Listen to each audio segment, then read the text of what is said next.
I remember when this figure first leaked and I thought it was fake. Like, there were a couple of images I saw and I thought, oh, this looks too much like the Masterpiece to even be the Kingdom one. And as much as I wanted to dismiss it as a fake, people kept on saying, oh, it's real, it's real, it's real. Because at this scale, nothing looks like the Masterpiece. But no, it ended up being real, and that's when we got our Battle Across Time 2-packs. And I've already given my thoughts on Skyward from this pack before, and I've already said that I love that figure, but how do I feel about this one since we have the Siege one already? Sideswipe here, he looks pretty good. The red and the white are just super nice and vibrant, and I do mean that. The whites used here are really bright, and they're a pure white color, and they amplify the look of the figure a lot. And the reds here are like a nice, I don't know how to describe the red, but it's not truly color matched, and I do have some issues with the figure. Like, the chest doesn't tab in on my copy. I think other copies have the issue too. And for mine, the knees are a little bit too loose.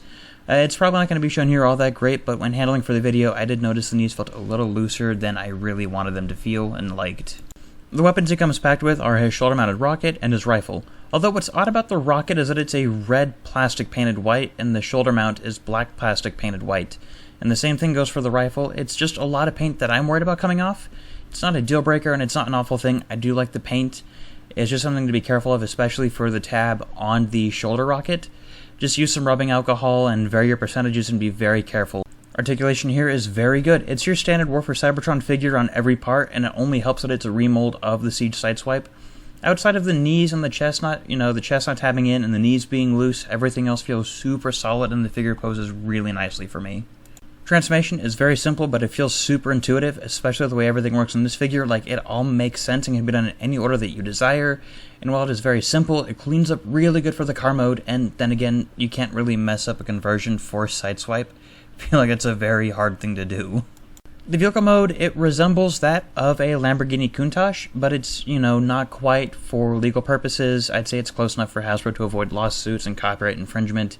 And I genuinely love how much was done to remold the Siege into this closer take on the Earth mode that Sideswipe had in the original cartoon, and it really does look phenomenal for what they could do here. Overall, despite my complaints, it's a really good figure, and I just love this set as a whole. Sideswipe is a wonderful update of the Siege, one that everyone's been wanting from the get-go, and I would have been okay if Siege was all that we got, and I'm genuinely happy to have this one over the Siege one, and I honestly would give this guy an 8.5 out of 10. The pack as a whole gets an 8 out of 10, or whatever the average would be between the two.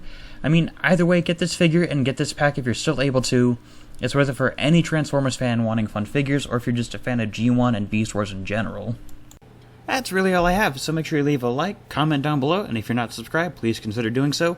And if you're so inclined, please follow my social media pages down below in the description. And with that, I hope you guys all have a fantastic day, week, month, life, and I'll see you guys in the next video.